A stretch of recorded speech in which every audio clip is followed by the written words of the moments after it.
إن الحمد لله رب العالمين نحمده ونصلي على رسوله الكريم اما بعد. تمام قسم کی حمد و ثنا تعریف کبریائی بڑائی اسی اللہ وحدہ لا شریک کے لیے لائق اور زیبا ہے، جو ساری کائنات کا خالق مالک میرا اور آپ کا مربی ہے. اسے اللہ کی ساری تعریف ہے جو غفور ہے، غفار ہے، کریم ہے، ستار ہے. بعد اس کے آپ کے میرے آقا دو جہاں کے سردار الانبیاء پر کروڑا کروڑ انگنت بے شمار درود و سلام ہو. صلی اللہ علی محمد وآلہ وصحابہ وسلم. قابل احترام بزرگوں، عزیز دوستوں، نوجوان ساتھیوں، میری پردہ نشین ماں اور بہنوں،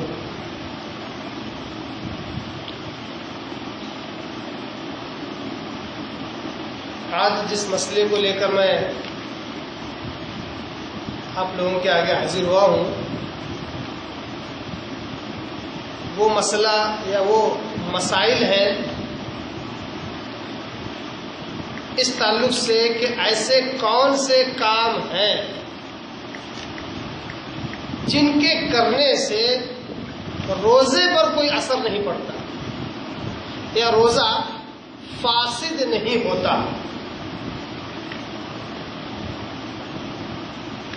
روزہ مکروہ نہیں ہوتا. ایسے کون سے کام ہیں کہ ایک روزے دار روزے کی حالت میں اگر کوئی کام کرے تو اس کے روزے پر کسی قسم کا اثر نہیں پڑتا. اسلام واقعی زبردست دین ہے. اس کی جتنی تعریف کی جائے، جتنی تعریف کی جائے، سب کم ہے. کیوں؟ کیونکہ اس میں ایسی باتیں ہیں کہ جہاں تک کسی انسان کی سوچ جا نہیں سکتی ہے اس کی آگے کی باتیں،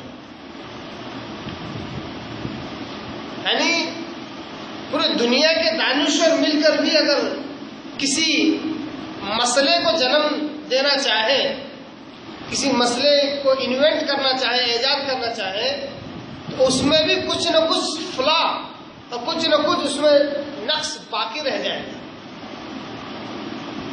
لیکن قربان جائیے اللہ تبارک و تعالیٰ کے فرمان پر اور نبی کریم صلی اللہ علیہ وسلم کے فرمودات پر کہ اس کے فرامین اتنے جامع، اتنے زبردست، اس کے اندر جو مسائل بیان کیے گئے وہ بھی انوکھے اور انسان کی عقل اور سوچ جہاں تک پہنچتی ہے اس کے آگے کے ہیں. جیسا کہ ایک مسئلہ یہ ہے کہ روزے دار، چونکہ روزہ اس لیے رکھا ہے روزے دار نے کیونکہ اس کو کھانا پینا نہیں ہے، وہ کھا پی نہیں سکتا، اسی کو روزہ کہتے ہیں نا. کامن سینس، عام فہم بات یہ ہے کہ روزے دار وہ ہے جو کھاتا پیتا نہیں ہے اور کھا لیتا ہے، اس کا روزہ ٹوٹ جاتا ہے.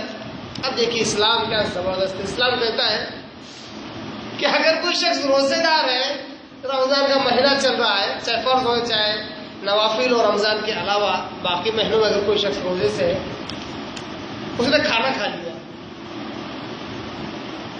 بالکل جم کر کھا لیا، یہاں تک کہ تیسرے حکم تک کھا لیا، اسلام کہتا ہے اس کا روزہ نہیں ٹوٹے گا. کیسے؟ روزہ ہے ہی اس لیے کہ کھانے پینے سے بچا جائے. لیکن اسلام یہ کہتا ہے کہ ایک آپشن ایسا ہے، یہ کوئی ہیلا سازی نہیں ہے، یہ مسئلہ ہے جو عین انسانی فطرت کے موافق ہے. یعنی جس رب العالمین نے یعنی اللہ تبارک تعالیٰ نے یہ شریعت اتاری، وہ پرفیکٹ 100% انسان کی فطرت کو میچ کھانے والی شریعت اللہ نے اتارا.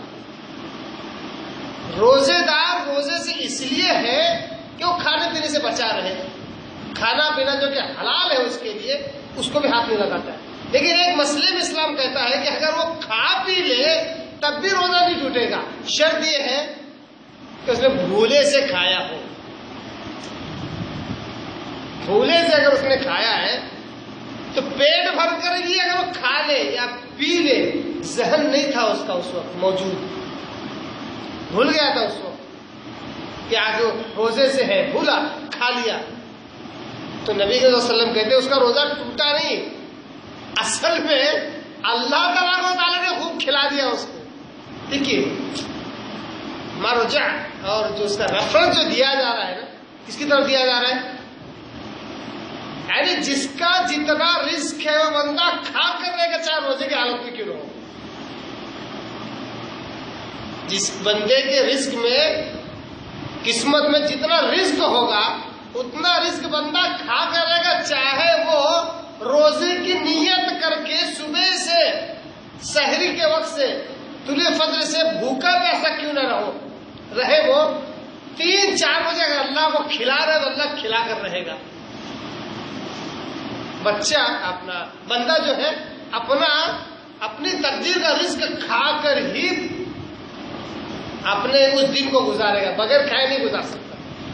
حدیث دیکھیے، بڑی پیاری حدیث ہے، صحیح بخاری کی حدیث ہے، حدیث نمبر 1933 اور حدیث نمبر 6669، 1933 اور 6669. حدیث کے راوی ابو ہریرہ رضی اللہ تعالیٰ عنہ، وہ کہتے ہیں نبی کریم صلی اللہ علیہ وسلم نے فرمایا اذا نسی، دوسرے حدیث کے الفاظ اذا آنس یا اذا نسی فاکل وشرب وشرب.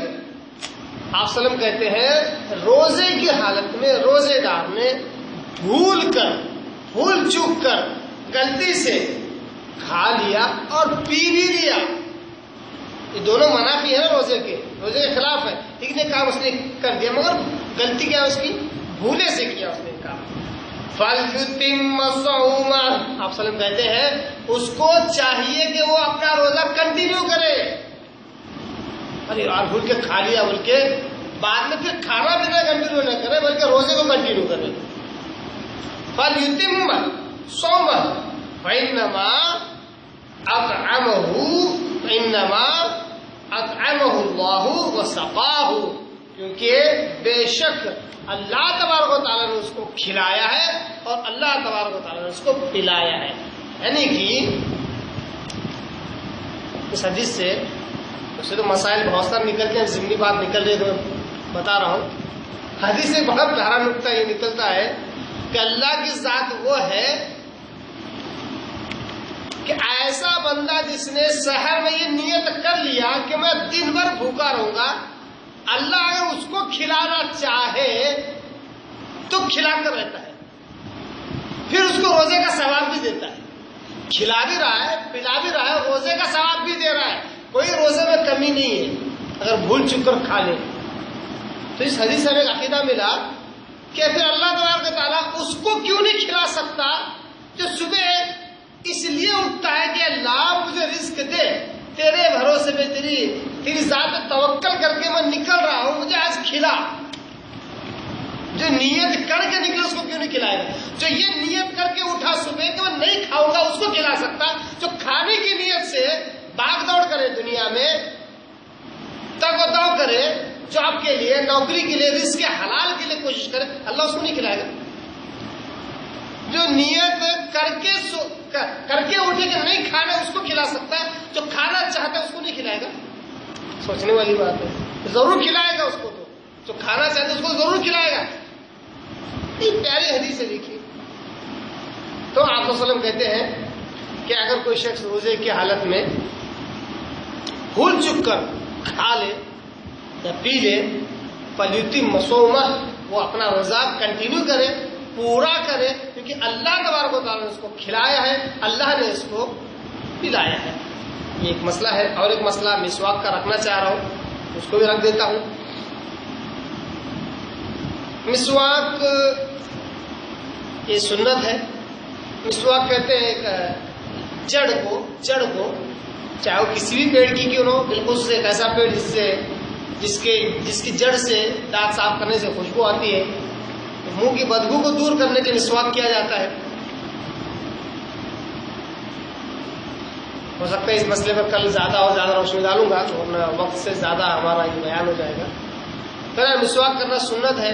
مسواک بھی اگر آپ کرتے ہیں روزے کی حالت میں تو روزہ نہیں ٹوٹتا، یہاں تک کہ مقصد جو ہے مسواک کا منہ کی بدبو دور کرنا ہے، تو روزے کی حالت میں اگر کوئی شخص برش وغیرہ بھی استعمال کرتا ہے، پیسٹ وغیرہ بھی استعمال کرتا ہے، تب بھی اس کا روزہ نہیں ٹوٹتا، نہیں مکروہ ہوتا ہے، نہیں فاسد ہوتا ہے، روزے پر کسی قسم کا اثر نہیں پڑتا۔ انشاءاللہ یہ حدیث میں اگلے کل کے روز رکھتا ہوں تاکہ کم وقت میں کچھ باتیں آپ لوگوں کے سامنے آئے۔ اللہ تعالیٰ ہمیں احادیث مبارک و سمجھ اس پر عمل کرنے کی توفیق عطا فرمائے۔ وآخر دعوانا الحمدللہ۔